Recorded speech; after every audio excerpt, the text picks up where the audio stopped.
আপোনালোকলৈ ডিছকাছ কৰিব লগা প্ৰথম কুৱেশ্যনটোৱেই হ'ল ব্ৰহ্ম সমাজ কোনে কেতিয়া প্ৰতিষ্ঠা কৰিছিল? ইয়াৰ উত্তৰটো হ'ল ব্ৰহ্ম সমাজ প্ৰতিষ্ঠা কৰিছিল ৰাজা ৰামমোহন ৰয় 1828 চনত তেখেতে প্ৰতিষ্ঠা কৰিছিল।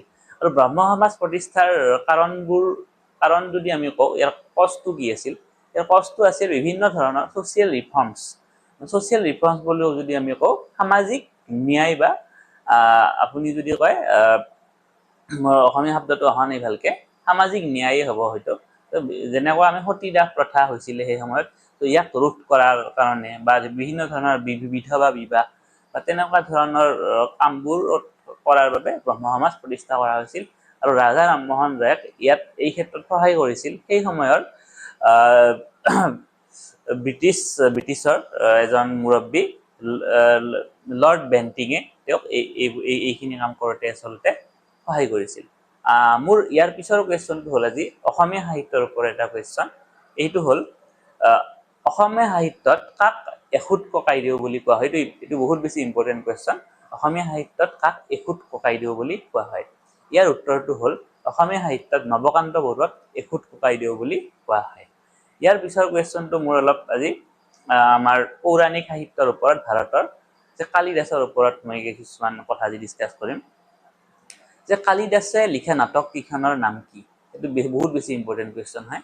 যে কালিদাসৰ এখন নাটক আমি সকলোৱে জানো, অভিজ্ঞানম শকুন্তলম, এইখন আমি জানো। ইয়াৰ পিছৰ নাটকখনেই হ'ল আপোনাৰ মালবিকা অগ্নিমিত্ৰম। এইখন আমি নাজানো কিন্তু জানিব লাগে, মালবিকা অগ্নিমিত্ৰম। আৰু শেষৰখন হ'ল বিক্ৰম উৰ্বশীয়ম। এই তিনিখন নাটক কালিদাসে লিখিছিল, যাক আমি ভাৰতৰ শ্বেক্সপিয়াৰ বুলিও জানো।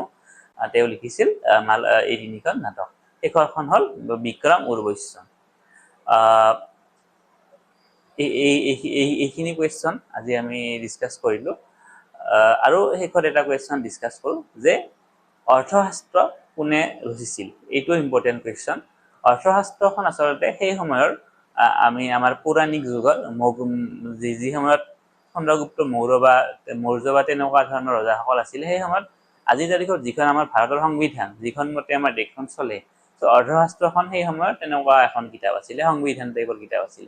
আৰু ইয়াক লিখিছিলে আমি সকলোৱে জানিব লগা এটা কথা, চাণক্য বা কৌটিল্য বুলি আমি যাক কওঁ। কৌটিল্য বা চাণক্যই আচলতে অৰ্থশাস্ত্ৰ লিখিছিলে। গতিকে আজিৰ আমাৰ এইখিনি কুৱেশ্যনে ডিছকাছ কৰিলোঁ। আজি যিহেতু ফাৰ্ষ্ট ডে, মানে এনেকৈ বনাবলৈ মই ৰেগুলাৰলি বনাম বুলি ভবা আজি ফাৰ্ষ্ট ডে। গতিকে আজিৰ পৰা মই প্ৰত্যেক দিনে এনেকুৱাকৈ ডিছকাছ কৰি গৈ থাকিম। গতিকে আজি এইখিনিয়ে কৰিলোঁ। ধন্যবাদ, শুভৰাত্ৰি।